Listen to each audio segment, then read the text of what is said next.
ఈ వీడియో చూసే ముందు జై శ్రీరామ్ అని కామెంట్ చేయండి. గత సంవత్సరం గడిచిపోయి నూతన సంవత్సరం రాబోతుంది.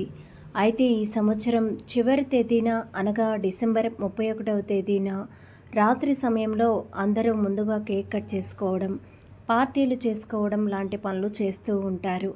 కానీ ఈ సమయంలో ఎలాంటి పరిహారాలను పాటిస్తే రాబోయే నూతన సంవత్సరం 2025లో మీకు అదృష్టం, ఐశ్వర్యం లభిస్తుందో ఈ వీడియోలో తెలుసుకుందాం. ముందుగా ఈ వీడియోకి ఒక లైక్ కొట్టి మన ఛానల్ని సబ్స్క్రైబ్ చేసుకోండి. ముందుగా డిసెంబర్ 31వ తేదీ రాత్రి సమయంలో లక్ష్మీదేవికి పూజ చేసుకొని ముందుగా ఈ సంవత్సరం 2025లో రాబోతున్న సమయంలో ముందుగా అందరూ జామ పండు తినాలి. ఈ సమయంలో ముందుగా ఎవరైతే దేవునికి దీపం పెట్టి జామ పండును నైవేద్యంగా పెట్టి ప్రసాదంగా స్వీకరించి నూతన సంవత్సరం శుభాకాంక్షలు చెప్పుకుంటారో అలాంటి వారికి సంవత్సరం అంతా కూడా మహారాజయోగం పడుతుంది. ఈ డిసెంబర్ 31వ తేదీన మంగళవారం రోజు సాయంత్రం స్నానం చేసేటప్పుడు నీటిలో కొన్ని నువ్వులు వేసుకొని స్నానం చేయండి. ఇలా చేయడం వల్ల మీ జాతకంలో ఉన్న కుజబలం పెరుగుతుంది. మీ జీవితంలో డబ్బుకు లోటు అనేది ఉండదు. ఎవరైతే సొంత ఇంటి కల ఉంటుందో, అలాగే స్థలాలు కొనాలని ఆశ ఉంటుందో అలాంటి వారు ఈ డిసెంబర్ 31 మంగళవారం రోజు 1 కేజీ ఎర్ర కందిపప్పును బ్రాహ్మణులకు దానం చేయండి. ఇలా చేయడం వల్ల 2025 సంవత్సరంలో మీ సొంతింటి కల ఖచ్చితంగా నెరవేరుతుంది. భూములు కొనే అవకాశాలు ఉంటాయి.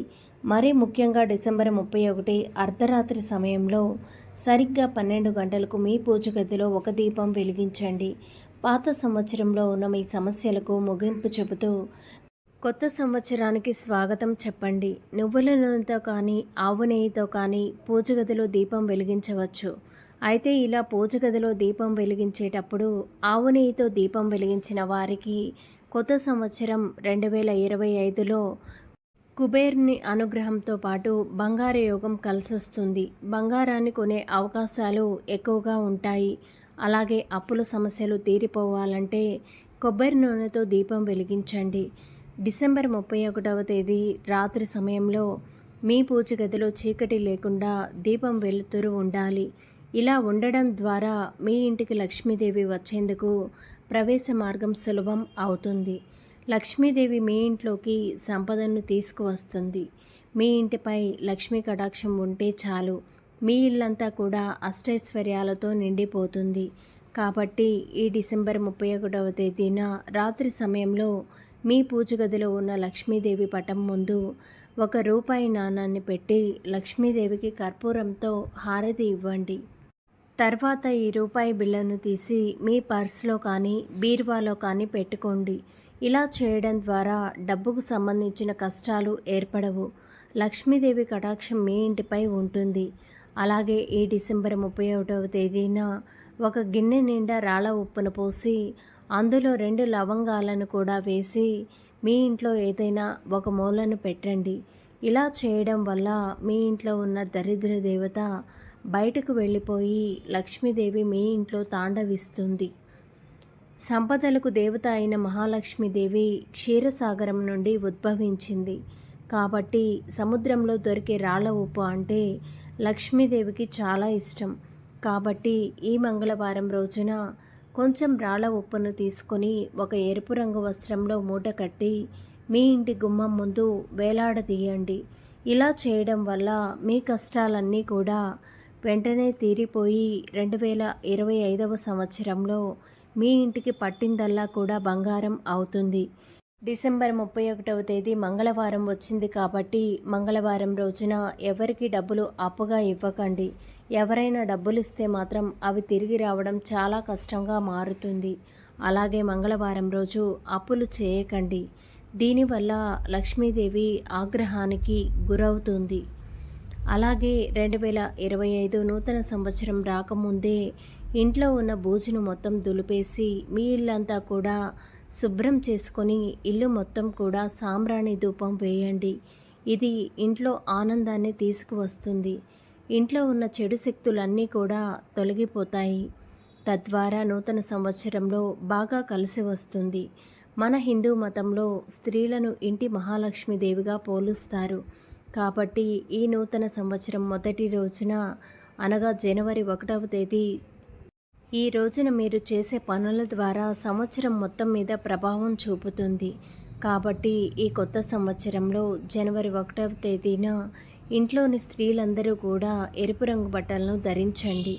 ఎరుపు రంగు శ్రేయస్సుకు చిహ్నం కాబట్టి నూతన సంవత్సరంలో ఎరుపు రంగు దుస్తులను ధరిస్తే వచ్చే సంవత్సరం అంతా కూడా మీ ఇంట్లో సుఖ సంతోషాలు ఏర్పడతాయి. అలాగే డిసెంబర్ 31వ తేదీన రాత్రి సమయంలో లక్ష్మీదేవి ఫోటోకు మల్లెపూలను సమర్పించి లక్ష్మీదేవికి నమస్కారం చేసుకోండి. లక్ష్మీదేవి అనుగ్రహంతో మీ ఇంట్లో డబ్బుకు లోటు లేకుండా ఉంటుంది. అలాగే మీ వైవాహిక జీవితంలో ఇబ్బందులు ఉంటే లక్ష్మీదేవి పటానికి గులాబీ పూలను సమర్పించాలి.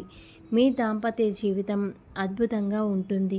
మీ జీవితంలో ఉన్న ఆర్థిక సమస్యలు తొలగిపోవాలంటే డిసెంబర్ 31వ తేదీ మంగళవారం రోజు శివ తాండవ స్తోత్రం పఠించండి. ఇలా చేయడం వల్ల డబ్బుకు సంబంధించిన సమస్యలన్నీ కూడా తొలగిపోతాయి. ఆకస్మిక ధనలాభం కలుగుతుంది. అలాగే మీ కుటుంబంలో కష్టాలు ఏర్పడుతుంటే డిసెంబర్ 31వ తేదీన ఉదయం శివాలయానికి వెళ్ళి శివలింగంపై నీటితో అభిషేకం చేయండి. శివలింగానికి అభిషేకం చేస్తే కుటుంబ సమస్యలన్నీ కూడా వెంటనే గట్టెక్కుతాయి. అలాగే మీ ఇంటి ప్రధాన ద్వారం పైన పసుపుతో స్వస్తిక్ గుర్తు వేయండి. పురాణాల ప్రకారం ఇంటి ప్రధాన ద్వారం పైన స్వస్తిక్ గుర్తు వేయడం వల్ల లక్ష్మీదేవి మీ ఇంట్లోకి ఆహ్వానం పలుకుతుంది. కాబట్టి లక్ష్మీదేవిని ప్రసన్నం చేసుకోవడానికి మీ ఇంటి తలుపు పైన స్వస్తిక్ గుర్తును వేయండి. ఇలా చేయడం వల్ల రాబోయే సంవత్సరం అంతా కూడా శుభ ఫలితాలను పొందుతారు. గుమ్మం ముందు వినాయకుని చిత్రపటం ఉంటే మీ ఇంట్లోకి నెగిటివ్ ఎనర్జీ రాకుండా ఉంటుంది. కుటుంబ జీవితంలో పురోగతి అనేది బాగా ఉంటుంది. మీకు డబ్బులు ఎక్కువగా ఖర్చు అయిపోతుంటే ఈ నూతన సంవత్సరం నుంచి ఎరుపు రంగు పర్సులను వాడండి. అనవసరపు ఖర్చులు తగ్గుతాయి. మీ ఇంటిపై లక్ష్మీ కటాక్షం కలగాలంటే మీ ఇంటిని ఎల్లప్పుడూ కూడా పరిశుభ్రంగా ఉంచుకోండి. ధన్యవాదములు. ఈ వీడియోని లైక్ చేసి మా ఛానల్ని సబ్స్క్రైబ్ చేసుకుని సపోర్ట్ చేయండి. అలానే వీడియోని చివరి వరకు చూసినట్లయితే జై శ్రీరామ్ అని తప్పకుండా కామెంట్ చేయండి.